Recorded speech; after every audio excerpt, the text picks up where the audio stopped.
Hello everyone, it is Liam, the Deaf Doom Metalhead, and I'm doing a metal CD collection update today that features doom, black metal, death metal, some folky stuff, and some hardcore crossover, which is totally new to me, so we'll see how we go. Before we get into it though, I have to say a massive thank you to Evil Ed. He runs the zine Choppin Headz here in the UK, and he sent me a little care package of the latest 2 issues, which I was really not expecting. So thank you massively for these, mate. These are awesome. Was on my to buy list, but not having much pocket money these days, I have to kind of vary my spending, having a new child on the way and just bought a new car. So yeah, these are amazing. If you haven't checked them out, they're basically like death metal, grindcore, horror movies, all the really nasty stuff in the underground world is mentioned in these. You know, it varies from like stuff about genital mutilation in movies, you know, which is always fun. And then you've got, you know, album reviews. And he's a really good writer, Ed. He does a really good job. It's funny, it's tongue-in-cheek, it's witty, it's not mundane at all. I actually do generally enjoy reading these, I'm not bullshitting you. Cancer there. What I really like as well, he features a lot of the underground artists, so if you're a new band looking for an artist to kind of do your demo or EP, he's got you covered there as well. He features a lot of them in his zines, which is really cool, with links to where to find them. So yeah, massive thank you to that, Ed. Go check these guys out. Below, I'll leave a link and you can go find them for yourself. So yeah, cheers. Right, crack on. So the first one is a split that came out last year through Selfmadegod Records out of Poland. This is Deconsecration and Re-Buired. This is a split between 2 death metal bands, but they do the doom stuff as well. Both based out of Seattle. And yeah, absolutely killer stuff. This was high on my want list. So Cavernous Records had it in their distro. I think they still do. And yeah, essential buying. The cover doesn't really give anything away apart from it's going to be nasty and heavy, I think. But Deconsecration have a very similar name to my band, Consecration. But these guys are, you know, have the D in there, so they're more cult and more heavy anyway. And yeah, they're brilliant. I absolutely love them. Have their demo EP up there on tape. And yeah, really, really cool band. And then Re-Buired was a new one on me, but they're just as good as well. Really heavy as well. Really enjoyed that as well. So if you haven't checked them out, go check them out. Brilliant. Now, the next one is totally unexpected, and this has become a gem in my collection, so I have to say a massive, massive thank you to Kellen over Killing for Company. It should appear above my head. He's a YouTuber that goes for the more obscure stuff. He's a massive nerd for Epic Doom and all sorts of obscure stuff like me. He's a guy that I can really rely on and learn from a lot when I watch his videos, and he does a video series on 2000s death metal. So if you remember back then, it was all the new metal shit, like Korn, Linkin Park, and then you had stuff like Wheatus. But there was still death metal being put out, but no one really talks about it. And he's done a video series where he's kind of dissected these albums that you never would have heard of. And if you have, obviously you're hardcore and you know what you're talking about. But for plebs like me, he's kind of pinpointed these certain albums that are worth listening to, and they're just so good. So if you haven't checked that out, please do. But he sent me this CD, saying to me basically you'd appreciate it more than me. Now, I've been after this for a long time, and the money it goes for on Discogs is silly. So I kind of resigned to the fact I was never going to have it. But I now have the debut demo from the Malignant Altar that came out in 2019 through Maggot, Stomp.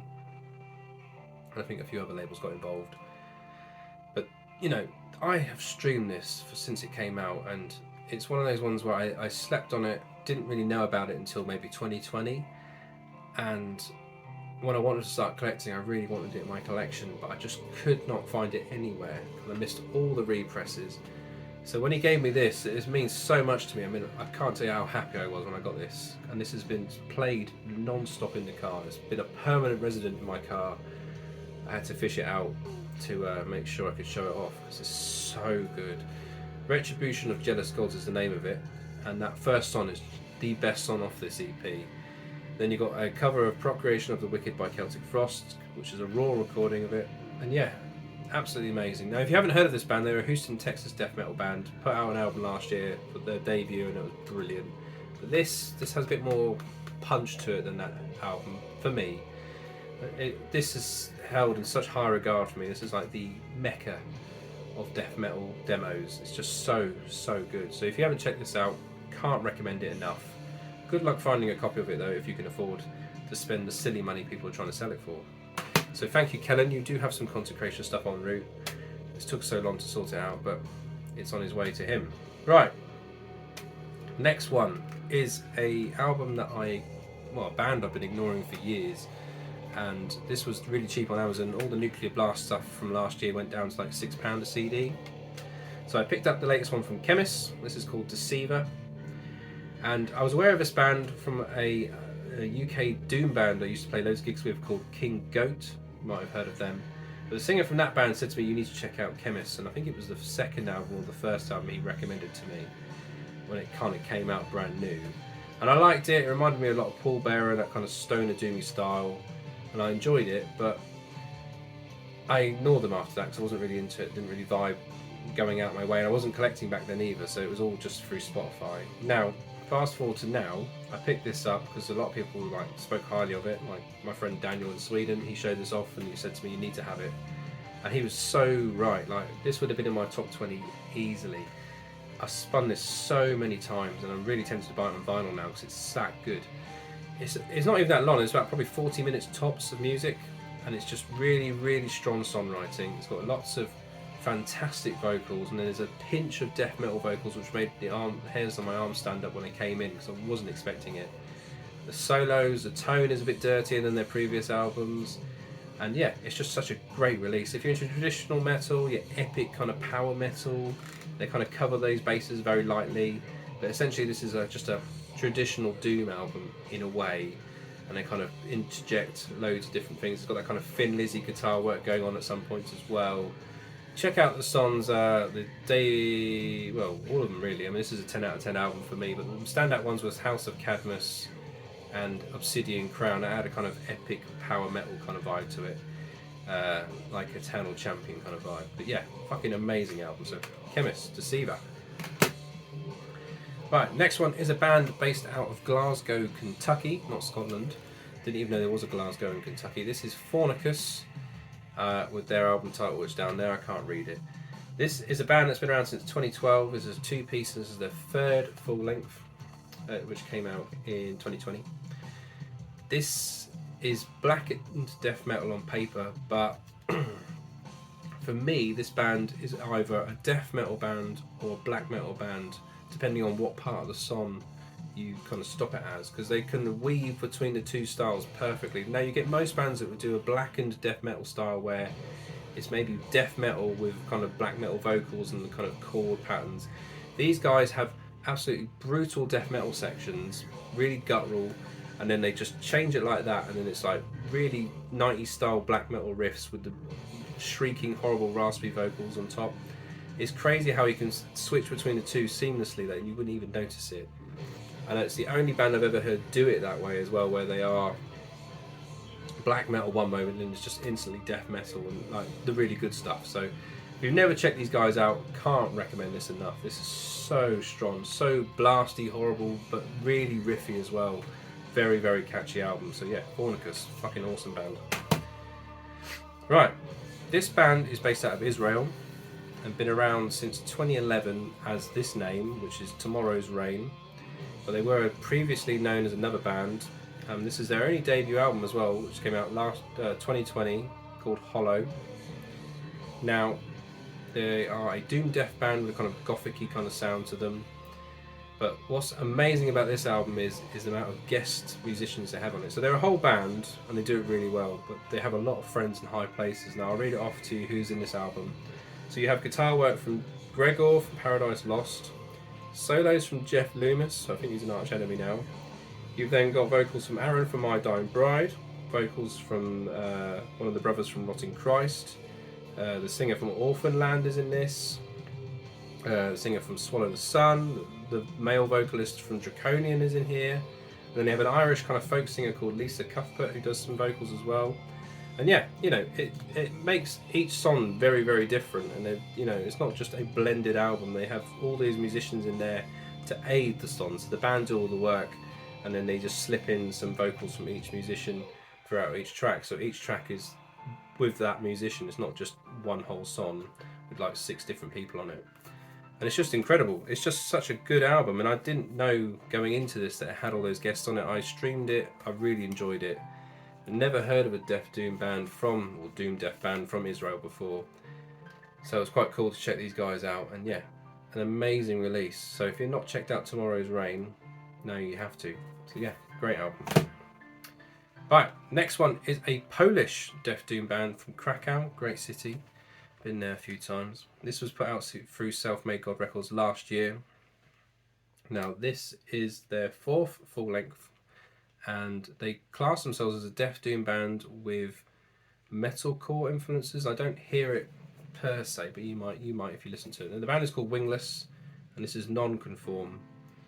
Now I picked this up as a blind buy because it was Death Doom and it has skulls on it.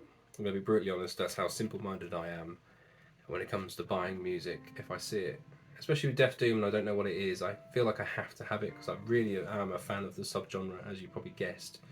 So if it's a band I've never heard of, like especially with Chris and Cavernous Records distro, if he puts stuff like this on there, I normally buy it because I trust that he's classed it the correct way. Some people get it wrong, but he gets it right 90% of the time. And yeah, amazing album. One that was very different. It didn't have the kind of cavernous, sludgy kind of sound which the cover would suggest it does. They have it more polished. It's more melodic. And I don't know anything about metalcore, so you'd have to listen to it yourselves to see where that kind of style is coming into it. I think I know where it is, but I can't describe it to do it justice. So you'll have to listen to it below in the link and see what you think. But yeah, Wingless, that was a really cool album, really different. Now, these next two were sent to me from a PR company. I've dealt with them before. Now, when you do the whole YouTube thing and you kind of give out an email address, that kind of thing, you get loads of different people message you. Mainly it's spam, but you do get the odd genuine person. And this guy hooked me up with some really cool death metal bands, but then he said to me, do you want to try something different and kind of push your boundaries a little bit? And I thought, yeah, why not? You know, it'd be a lot of fun. So this one is a hardcore crossover band from France. This is a 2022 release put out through What the Fuck Records, and it's the band Beyond the Styx with the album Sentence. Now, I know fuck all about hardcore crossover. I'm being brutally honest here. The only stuff I would know that's hardcore wise that I've actually seen live is Hatebreed, Discharge, and that's about it. Maybe Nails, they kind of go under the hardcore kind of flag a little bit. But that was it, you know, so this whole genre was new to me, and I listened to this a few times to try and get my head around it. Now, the band is, like I say, from France. This is a band that formed in 2011, and this is their 3rd full length. And what I took from this was it's heavy, it's got a lot of breakdowns, is what I kind of expected from hardcore. And the guitar tone is really good. Like, music-wise, this is brutal, like, really, really good. Drumming is spot on, bass is nice and clunky and thick, really enjoyed that. The thing I didn't really like was the vocals. They didn't vary the style. It was just kind of shouty, barked vocals throughout the whole album. There was sections where it was screaming for him to kind of go really low and guttural. Now, being not a hardcore fan, I don't know is that something normal or not. So I can't criticise it. I'm not saying it's rubbish, but for me, it kind of had that moment where, oh, he needs to go really low and brutal on that part because the guitars go there, but he doesn't. And there's some gang vocals, and I hate gang vocals on any band's album, no matter what they are. It's just not for me. I find it just a bit silly. But, you know, if that's the style and that's what they do, fair play to them. But it was a good album. I mean, I've enjoyed this more than I thought I was, to be brutally honest. It flowed a lot better than I thought it was. There was a lot of similar riffs throughout each song. But then again, I expected that as well. A lot of slam bands do the same thing where the tempos don't really vary at all. And these guys are guilty of that as well. But like I said, musicianship-wise, they are shit up. They just need that more balls in the vocals for me. But yeah, Beyond the Styx, that was a really interesting listen. But this one is completely different. Now, this is a Bristol-based band. And they're not really a metal band. It's kind of a folky, dark, ambient band, and I like this kind of thing. And you know, last year Imperium's latest album, which has that kind of folky stuff, I really enjoyed and was my favourite album from last year. So they sent me this album here. The band is called Dead Space Chamber Music, and this one is, excuse me, the Black Hours, and they sent me with this booklet and some like weird tapestry thing here, but the booklet feels all waxy and it's got the vocal lyrics in it, I think. Not really 100% sure. Very arty. Now this band has guitar work on it. It has, I think, cello and violin by memory. It's not a band that's heavy in regards to the production, like it's got drums and all that kind of thing on it like you would expect, but it's something I've never heard before, if I'm brutally honest. My favourite track was the second track, because their vocals was singing in a certain way that kind of gave off, this is sound really stupid, like a Skyrim vibe to it, and I loved the game Skyrim, and it was like kind of had that soundtracky vibe to it for that kind of game, and running around a field with an axe. Don't ask me why. But it was a very dark, and then it gets to the middle of the album where it's very quiet and very experimental, and it kind of lost me a little bit. But then it picks up towards the end, and the more kind of song-structured vocal songs I really, really enjoyed. My wife thought I was off my rocker when she walked past the room, as she does, and was like, "What the fuck are you listening to?" Because it's totally different to what I would normally have. Normally have some kind of guttural blasting death metal. So to have this on, it was quite funny, and I had to explain to her what I was listening to, and she just didn't get it. But yeah, a really interesting band, and it's something that I've actually had on a few times now, mainly to kind of chill out to. It's not something I'd put on to go listen to and like take in as I really want to listen to track 3 or something like that. It's more of a background album that I can put on to kind of unwind when I'm in here working, mainly. So yeah, if you haven't checked out this kind of music before, I really do recommend giving it a go. These guys play a lot of shows in the UK, and it's more of an experience. They play in a lot of churches, a lot of small venues, so it's an experience. So yeah, Dead Space Chamber Music. This was their second studio album, and yeah, it came out last year, so go give it a go. Very interesting release. Right, last two are Nuclear Blast releases, like the prior ones that were on sale for Amazon. This is the new Mastodon album called Hushed and Grim. This is their 8th full length, I think. Came out last year. 2 discs in this really shitty digipack thing with the discs just slide in there, which I hate. Now, Mastodon are a band that I was heavily into on their first 4 albums. Crack the Sky was an album I saw in its entirety live. I absolutely love that album, and the first one is probably my favourite, Remission. And I think the only one I don't have is the second one, even though I like it a lot. I've never actually got around to buying it. I've got the first, the third, the fourth, and now the 8th one. You know, I stopped buying them after a while. And I gave this a go with an open mind again, because there's a lot of music for the money. It was like £6 for 2 discs, well over 2 hours worth of music, I think it is nearly. And the first disc for me was the strongest one. My favourite track was Sickle in Peace, just that chorus and how, I think his name's Bran, the drummer, how he sings on it. I really, really like that song. It gets a bit slow towards the end and not really it loses me a little bit, but it was an interesting album, and it's one I've kind of given about 3 or 4 attempts now, and there's certain songs I pick out and I kind of dip in and out of, but it doesn't have the same imagination as, like, say, Crack the Sky did, and it's certainly nowhere near anger aggressive as their early stuff, which I absolutely love. You know, they've progressed into a more progressive metal band now, and that's just how they are. Like Opeth has, where they were really heavy, and they've ditched that kind of heavy side of them, which is fair enough. You change as a musician all the time. So yeah, the new Mastodon I liked, but it wasn't anything amazing. And the last one was a band that I've known about for years and years and years and years, and this is my first ever Cradle of Filth album. This is the album called Existence is Futile. Came out last year through Nuclear Blast. And I must admit, I went with this with an open mind. Now, Cradle of Filth, I've never seen live, but I've seen Danny Filth in person many, many occasions. When I play Ipswich a lot, he's normally there, off his face. Tiny little man, but a very popular man in Ipswich, and he has a massive herd of people gather around him when he turns up. And I went into this album because I kind of heard snippets of them online throughout the last couple of years, and they've got a really decent band now where it's melodic, a bit more experimental. It's got that Danny Filth kind of vocal style, which I don't mind now. Before I used to hear it and go, nah, it's not for me, but I really enjoy it now. And this album was really, really catchy. Like, it's operatic, it's symphonic, it's death metalist. You know, it's got that kind of Judas Priest-like riffs in there. It's got a bit of everything, and the guitars really carry this album, and the production's superb. Cover was really cool as well. And yeah, it's kind of made me want to go check out some more Cradle of Filth, because the last song I knew of theirs was an Amphetamine, and then I think they did a cover of Temptation, which was on TV loads. But this is the first ever album I bought from them, and I really, really enjoyed it. So I'm going to have to go and dive back into their albums, because it's a band I've ignored, and they're only like an hour away. They're based in Ipswich, well, Danny is anyway, and that's about an hour's drive from here. The town he lives in is the rival town to where I live. So yeah, Cradle of Filth, really cool album. So thank you for watching if you got this far. Please let me know what you think of the bands below, and yeah, give us a comment and see what you think. If you're new to the channel, please consider subscribing and liking this video, because it helps me out a lot. And yeah, if you want to talk more, I'll talk to you in the comment section below. Cheers!